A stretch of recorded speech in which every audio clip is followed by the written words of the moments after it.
नमस्कार दोस्तों, आज के इस वीडियो में आपको डीमार्ट और टाटा क्रोमा के दोनों के डिफरेंस बताने वाला हूं कि यहाँ पर दोनों में क्या क्या काम होता है। अगर आप as a team member join करना चाहते हैं तो डीमार्ट में आप 10 पास करके ज्वाइन कर सकते हैं और टाटा क्रोमा में आपको ज्वाइन करने के लिए 12 पास जरूरी है, क्योंकि दोस्तों टाटा क्रोमा जो है वो एक सीडीआईटी सेक्टर है और वहां पर इलेक्ट्रॉनिक्स और आईटी के प्रोडक्ट्स बेचे जाते हैं।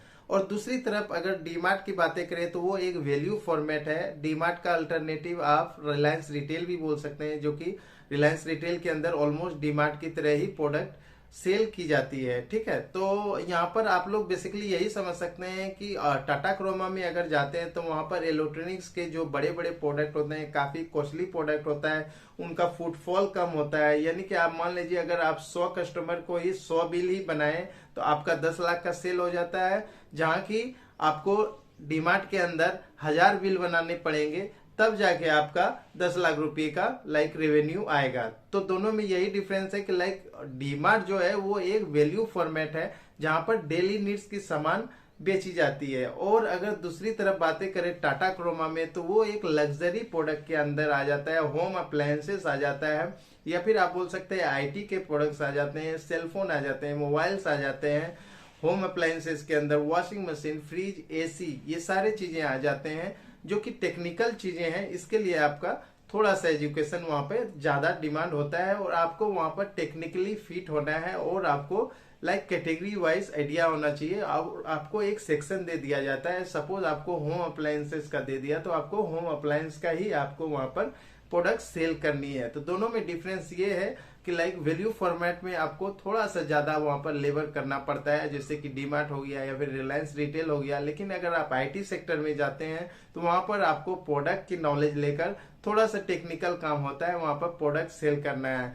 अगर यहाँ पर इंसेंटिव की बातें करें तो आपको सीडीआईटी यानी कि टाटा क्रोमा में ज्यादा इंसेंटिव आता है। दूसरी तरफ अगर डीमार्ट या फिर रिलायंस रिटेल की बातें करें तो यहाँ पर इंसेंटिव ना के बराबर होते हैं, बिल्कुल कम होते हैं। ठीक है, सैलरी भी अगर देखेंगे तो सैलरी जो है इलेक्ट्रॉनिक्स वाले में यानी कि टाटा क्रोमा में आपको ज्यादा मिलता है।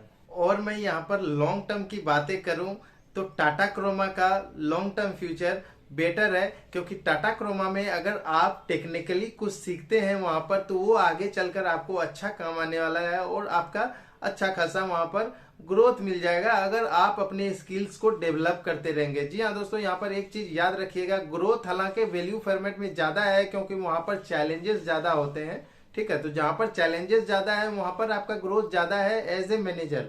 लेकिन अगर आपके अंदर टैलेंट है टाटा क्रोमा के अंदर या फिर सीडीआईटी के सेक्टर में, तो वहां पर आप कहीं ना कहीं वैल्यू फॉर्मेट से भी ज्यादा ग्रो कर सकते हैं और आपका सैलरी और लाइफस्टाइल भी बिल्कुल डिफरेंट होने वाला है वैल्यू फॉर्मेट से सीडीआईटी सेक्टर में। तो यहाँ पर आपको डिसाइड करना है कि आपको आगे चलकर कैसी लाइफ चाहिए और किस तरह की सैलरी एक्सपेक्टेशन है और आगे चलकर आपको क्या पसंद है। बेसिकली ये होना चाहिए चॉइस करियर के, जब आप शुरुआत करना चाहते हैं कि आपको क्या पसंद है, टेक्निकली काम करना पसंद है या फिर आपको लोगों को सर्विस करना पसंद है। तो फ्रेंड्स, आशा करता हूं आज के इस वीडियो से आपने डिफरेंस देख लिया होगा कि वैल्यू फॉर्मेट में और टाटा क्रोमा जो कि सीडीआईटी फॉर्मेट है उसमें बेसिकली क्या डिफरेंस होता है एज ए एम्प्लॉय।